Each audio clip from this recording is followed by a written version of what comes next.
fez o diagnóstico de TDAH. A gente viu que a criança tem sintomas, dificuldade na atenção, agitação, a impulsividade maior. E esses sintomas estão gerando prejuízos. Esses prejuízos pode ser um atraso escolar, uma dificuldade escolar, pode ser problemas comportamentais, é uma criança que desobedece, é uma criança que briga muito, é uma criança impulsiva, é aquela criança que os pais não conseguem ir a um restaurante porque sabe que ela vai ficar muito agitada, então já até evitam essas situações sociais, ou seja, está havendo prejuízo. E aí, qual que é a primeira medicação? Qual que é o primeiro remédio para isso? Depende. A avaliação é individualizada, mas a classe de medicamento que é a mais indicada para se começar o tratamento são os estimulantes. Os estimulantes que a gente tem no Brasil é a famosa Ritalina, é o Concerta, é o Venvance. E aí, da Ritalina é a referência, existem os medicamentos similares e genéricos, que é o metilfenidato, o Atenze, o Medato, e está surgindo novas marcas. Então, esses são os estimulantes.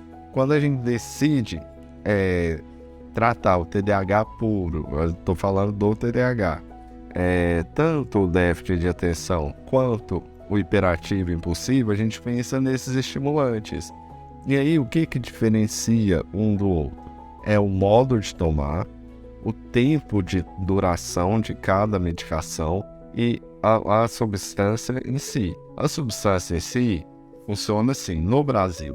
A gente tem a lisdexanfetamina, que é o Venvance, e a gente tem o metilfenidato, que aí entra a Ritalina, Concerta, Atenze e Medato. A gente tem essas duas classes. O primeiro ponto que a gente leva em consideração ao escolher o remédio é a idade.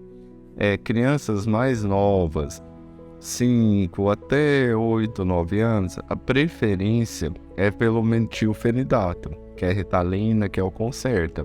Isso por quê? Porque os estudos são melhores com o metilfenidato e também os efeitos colaterais parecem ser menores do que a lisdexanfetamina nessa idade. Mas a idade não é o único fator.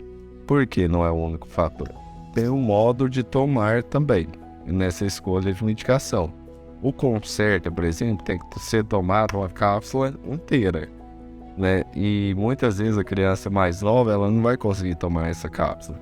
Então a gente tem que optar por medicamentos que possam dissolver na água, no leite, que possam dissolver algo para a criança conseguir tomar.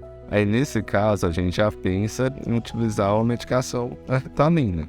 Outra coisa a ser considerada é a rotina da criança.